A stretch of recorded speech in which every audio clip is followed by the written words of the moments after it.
Hello everyone, my self Deepak Singh. Welcome to Advin institute. आज हम लोग पढ़ रहे हैं अम्ल, भस्म तथा लवण। चैप्टर सेकंड है बिहार बोर्ड के लिए क्लास 10th का। उसका सेकंड वीडियो अम्ल भस्म तथा भस्म तथा लवण, एसिड बेसिस एंड सॉल्ट। तो चलिए चीज़ों को देखते चलते हैं। मैंने पिछले क्लास में आप लोग को बताया था अम्ल का डेफिनेशन आर्हेनियस के अकॉर्डिंग भी, कि अम्ल क्या होता है जो जल में घुलकर H+ आयन देता है, और भस्म क्या होता है जो OH- देता है। अब आगे चीज़ों को जानते हैं। अम्ल और भस्म जानने के बाद अम्ल और भस्म आपस में अभिक्रिया करके क्या बनाते हैं, लवण तथा जल बनाते हैं। जैसे ये देखिए NOH, जिसको हम लोग क्या बोलते हैं, सोडियम हाइड्रोक्साइड, और HCl, जिसको हम लोग क्या बोलते हैं, हाइड्रोक्लोरिक अम्ल। यानी एक भस्म दूसरा लवण मिलके सॉल्ट बनाए NaCl प्लस वाटर। देखिए Na यानी पॉजिटिव, OH यानी निगेटिव, H यानी पॉजिटिव, Cl यानी निगेटिव। अब ये वाला पॉजिटिव इस वाले निगेटिव के साथ NaCl और H और H2O, ठीक है ना। तो अम्ल और भस्म मिलके लवण तथा जल बनाते हैं, और इस रिएक्शन को उदासीनीकरण अभिक्रिया कहते हैं, न्यूट्रलाइजेशन। ये बचपन से पढ़ते आ रहे हैं, क्लास 10th के फर्स्ट चैप्टर में भी हम लोगों ने पढ़ा था। चलिए आगे की तरफ बढ़ते हैं। तो ध्यान दीजिए, चीज़ें बहुत सारी चीज़ें हैं। अब आगे मैं बढ़ता हूँ। अम्ल तथा भस्म को धातु के साथ अभिक्रिया कराएंगे तो क्या होगा। तो जानिए सक्रियता श्रेणी यानी रिएक्टिविटी सीरीज में जो भी हाइड्रोजन से ऊपर होगा, यानी रिएक्टिविटी सीरीज मैं आप लोग को पहले भी बता चुका हूँ कि क्या होता है रिएक्टिविटी सीरीज। जैसे potassium, calcium, sodium, magnesium, aluminium, zinc, iron, tin, lead, यहाँ hydrogen, tin, lead, hydrogen, copper, Hg, Ag, Au। तो हाइड्रोजन से जितने ऊपर वाले हैं, यानी जो सक्रियता में है, वो क्या करते हैं, धातु के मतलब देखिए हाइड्रोजन से ऊपर वाले धातु अम्ल के साथ अभिक्रिया करके लवण तथा हाइड्रोजन गैस देते हैं। तो जैसे मान लो जिंक है, H2SO4 सल्फ्यूरिक एसिड के साथ मिला, zinc sulphate plus hydrogen gas हमको दिया, ठीक है ना। जैसे मान लो एल्युमिनियम ले लो और HCl के साथ हाइड्रोक्लोरिक अम्ल के साथ मिला, तो ये बनाएंगे aluminium chloride AlCl3 plus hydrogen gas, और आप बैलेंस कर दोगे। बैलेंसिंग मैंने आप लोग को पूरा डिटेल में पढ़ाया था। चलिए, तो ये चीज़ आपको ध्यान रखना है, ठीक है। अब आते हैं सक्रियता धातु, जैसे जस्ता यानी जिंक, एल्युमिनियम हाइड्रोक्साइड विलयन के साथ, हाइड्रोक्साइड NOH सोडियम हाइड्रोक्साइड के साथ गर्म करने पे हाइड्रोजन गैस देती है। कौन कौन, देखिए जैसे जिंक है, इसको ध्यान रखिएगा, सोडियम हाइड्रोक्साइड के साथ हीट करते हैं तो क्या बनाता है, सोडियम जिंकेट।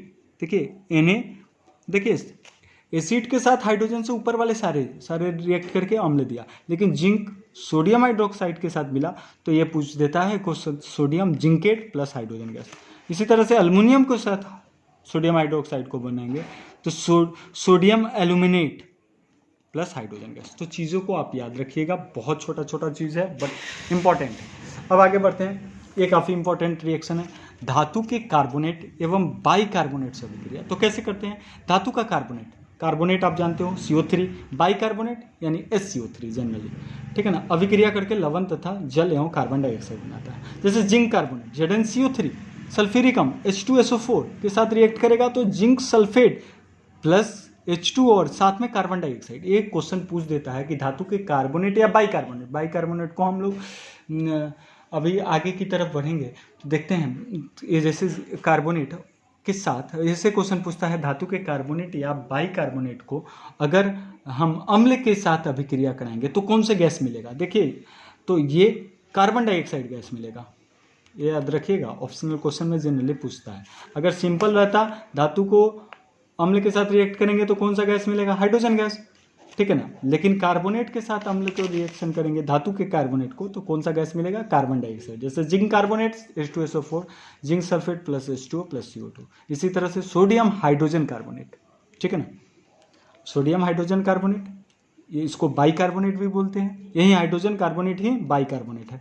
HCl के साथ रिएक्ट करा, NaCl H2O और CO2 मिला, ठीक है। कैल्शियम कार्बोनेट सेम चीज़, कैल्शियम क्लोराइड, वाटर और कार्बन डाइऑक्साइड। तो ध्यान रखना, कार्बोनेट या बाइकार्बोनेट कार्बन डाइऑक्साइड गैस देगा। चीज़ों को आगे बढ़ते हैं।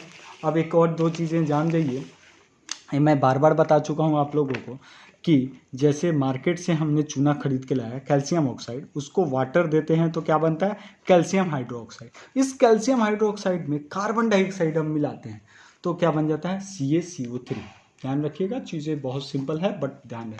CaCO3 जिसके कारण ये दूधिया अवक्षेप बनता है, ठीक है ना, और दूधिया अवक्षेप और प्लस वाटर। तो कैल्शियम ऑक्साइड को वाटर में लाएं, कैल्शियम हाइड्रोक्साइड से हम लोग दीवार पे पुताई करते हैं तो वो उतना वाइट नहीं होता है, वो कुछ देर बाद कार्बन डाइऑक्साइड से अभिक्रिया करके कैल्शियम कार्बोनेट बनता है जो मिल्की वाइट कलर का प्रेसिपिटेट बनाता है और साथ में वाटर मिलता है। और देखिए एक और चीज़ इसमें ध्यान आपको जो रखने वाला है, चूना जल जो है, इसको हम चूना जल भी बोलते हैं।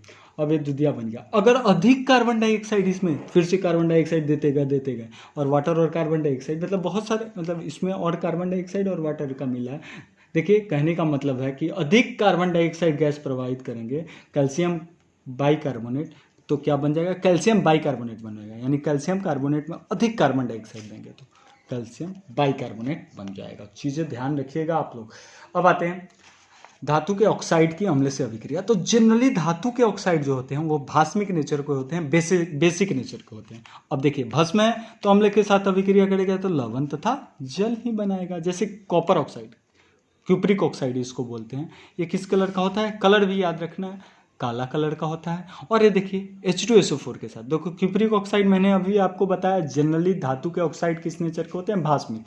कोई और नेचर वाले भी हम लोग बात करेंगे अभी, लेकिन कॉपर ऑक्साइड किस नेचर के होते हैं, भास्मिक। ये जब रिएक्ट करेगा सॉल्ट और वाटर, CuSO4 कॉपर सल्फेट, जिसका कलर क्या है, नीला। कलर भी पूछा जाता है तो आप कलर को भी ध्यान रखिएगा, ब्लैक नीला, ठीक है ना। तो ये देख लीजिए जिंक ऑक्साइड, ये भी किस नेचर का है, देखिए जिंक ऑक्साइड ये अभी भास्मिक नेचर का है, H2SO4 के साथ मिला, जिंक सल्फेट प्लस H2O।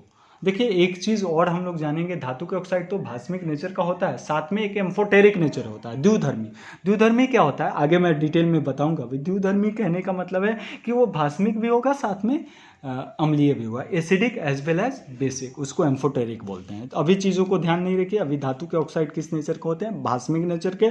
तो अम्ल के साथ अभिक्रिया करके क्या बनता है, लवण तथा जल बनाएगा, ठीक है। जिंक ऑक्साइड भी आपको क्या बनाएगा, अम्ल के साथ अभिक्रिया करके लवण तथा जल बनाएगा।